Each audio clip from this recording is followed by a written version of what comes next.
안녕하세요. 뉴스반장입니다. 용화대에서 두 개의 권력 라인이 충돌하며 암투가 벌어졌습니다.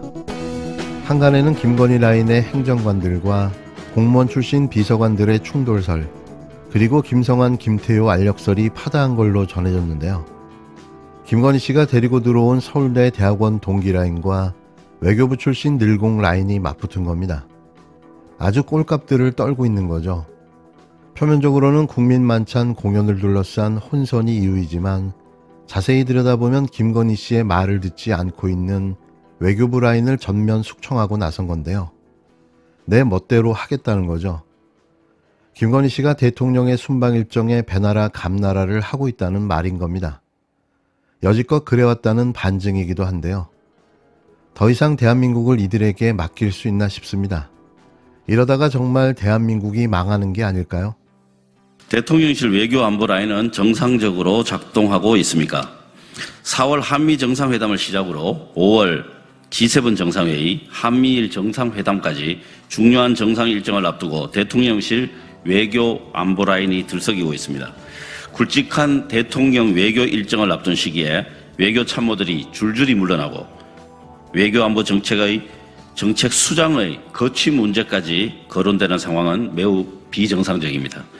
과연 대통령실 외교 안보 라인은 정상적으로 작동하고 있는 것인지, 대통령 외교는 제대로 준비되고 있는 것인지 국민의 걱정과 의구심이 커지고 있습니다. 표면적으로는 국빈 만찬 공연을 둘러싼 혼선이 이유이지만 한간에는 김건희 여사 라인의 행정관들과 공무원 출신 비서관들의 충돌설, 김성한, 김태효 알력설이 파다합니다.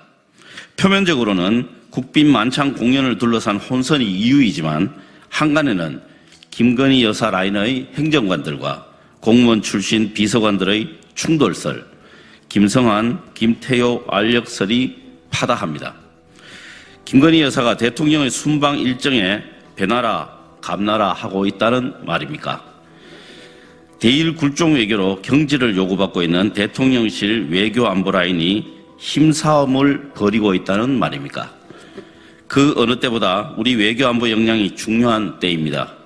코앞으로 다가온 한미 정상회담에서 북한의 핵미사일 위험을 차단하고 반도체 규제, 인플레이션 감축법 등에 대응하기 위해 외교력을 최대한 발휘해야 합니다.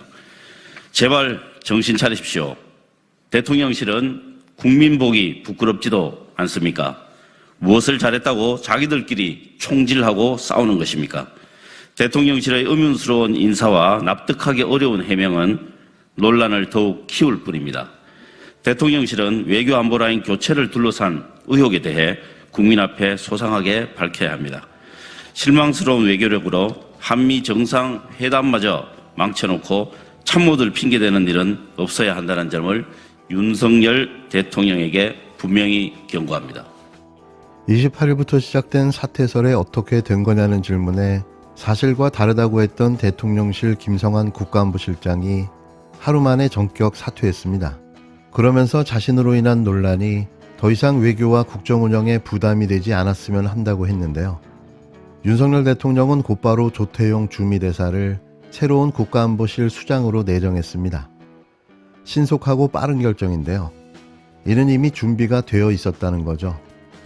28일 불거진 사퇴설에 대해 사실과 다르다고 밝힌 지 하루 만에 김성한 국가안보실장이 전격 사퇴했습니다. 권력암투에서 밀린 거죠. 김태효 국가안보 1차장에게 보기 좋게 당한 겁니다. 김성한 실장은 29일 오후 언론에 저로 인한 논란이 더 이상 외교와 국정운영에 부담이 되지 않았으면 한다며 사퇴의 뜻을 밝혔는데요. 김 실장은 기자들에게 1년 전 안보실 수장을 맡으며 한미 동맹을 복원하고 한일 관계를 개선하며 한미일 안보 협력을 강화하기 위한 토대를 마련하고 학교로 돌아가겠다고 윤 대통령에게 밝혔는데 이제 그 여건이 어느 정도 충족돼 떠나게 됐다고 말도 안 되는 변명을 늘어놓았는데요. 윤석열 대통령은 곧바로 사의를 수용하고 후임자도 발표했는데요. 모든 게 일사천리로 착착 진행되기 시작한 거죠. 후임 국가안보실장으로 내정된 조태용 주미대사는 외교부에서 북미국장과 북핵단장, 한반도 평화교섭 본부장을 거친 정통 외교관 출신입니다. 김 실장이 하루 만에 전격 사퇴한 이유에 대해 대통령실 관계자는 김 실장이 국정운영에 부담이 되지 않았으면 하는 바람을 여러 차례 피력해 고심 끝에 윤 대통령이 수용한 것이라고만 전했는데요. 민주당은 외교 라인이 대체 무슨 잘못을 저질렀으며 누구의 심기를 건드렸기에 줄줄이 쫓겨나고 있는 것이냐며 대통령실은 경질에 대해 명백히 밝히라고 촉구했습니다. 물론 카더라라는 용화대발 통신이지만 여태 국정운영을 해온 스타일로 미뤄봤을 때 김건희 씨의 개입이 이번 사태를 만들어낸 것이 아닌가 의심이 되는데요. 대통령 위에 김건희, 김건희 위에 천공이 있다는 사실은 이미 우리 모두가 잘 알고 있는 사실입니다. 그건 대통령의 개인적인 생각일 뿐이다라는 대통령실 입장이 다시 주목받을 수밖에 없는데요. 용화대에는 그분이 계신 거죠. 후쿠시마 오염수 방류에 대해 한국 국민의 이해를 구해나가겠다. 한일 정상회담을 위해 일본을 방일한 윤석열 대통령이 한 발언입니다. 윤 대통령은 이쯤 되면 진짜 뼛속까지 친일 매국노가 아닌가 싶은데요. 2023년 3월 느닷없이 간첩을 잡겠다고 설레발을 쳐대고 있지만 정작 잡혀가야 할 당사자는 본인이 아닌가 싶습니다. 나라를 팔아먹은 이완용도 이 정도는 아니었지 않나 싶은 거죠.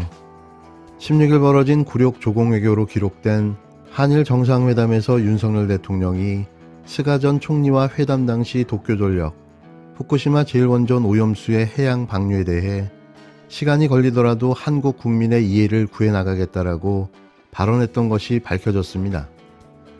한국 국민의 이해를 구해나가겠다. 이자가 진정 대한민국 대통령이 맞습니까?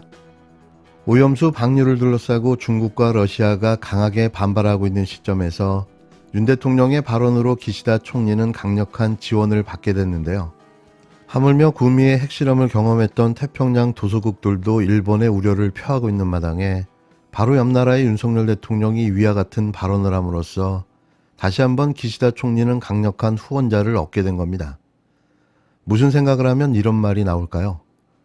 자국의 이익보다 일본의 이익이 더 중요한 이상한 대통령. 이미 탄핵 사유는 차고 넘칩니다. 일제 강제동원 굴욕해법 및 굴종적 한일 정상회담 진상규명을 위한 국정조사를 요구합니다. 더불어민주당은 조금 전 일제 강제동원 굴욕해법 및 굴종적 한일 정상회담 진상규명을 위한 국정조사 요구서를 국회에 제출했습니다. 3월 16일 일본에서 열린 한일 정상회담은 국민을 크나큰 분노에 빠뜨린 외교 대참사입니다. 정상회담 열흘 전 강제징용 피해자들에 대한 보상과 관련 제3자 변제안을 발표해 일본에 면죄부를 주더니 방일에서는 일본에 대한 WTO 제소를 철회하고 지소미아 복원을 선언하는 등 시종일관 굴종적인 모습만을 보였습니다. 윤석열 대통령은 대체 어느 나라 대통령이냐는 국민의 분노 앞에 오히려 배타적 민족주의, 반일로 이득을 취하는 세력이 존재한다며 우리 국민을 배타적 민족주의자로 매도했습니다. 국민께서는 기시다 총리와 대체 무슨 대화를 나눴냐 묻고 계시지만 윤석열 정부는 정상 간 대화는 다 공개하지 못한다며 여전히 입을 닫고 있습니다. 더불어민주당은 국민을 대신하여 국정조사를 통해 국민의 의문과 물음을 윤석열 정부에 따져 묻겠습니다. 더불어민주당은 국정조사를 통해 정부의 제3자 변제안과 구상권 포기가 위헌 위법에 해당한다는 의혹을 시작으로 독도와 위안부 합의에 대해 밀실 논의가 있었는지 여부를 철저히 살필 것입니다. 또한 후쿠시마 수산물 수입 제한 조치에 대한 일본의 해제 요구가 있었는지, WTO 제소 철회 등 굴종 외교에 대한 책임 소재를 명확히 밝히고 재발 방지 대책을 수립하겠습니다. 윤석열 정부와 국민의힘이 국민 앞에 떳떳하다면 즉각 국정조사에 응해야 할 것입니다. 만일 이번에도 어물쩍 넘어가려 한다면 윤석열 정부는 국민의 신뢰를 뿌리째 잃어버린 식물 정부가 될 것임을 분명히 경고합니다.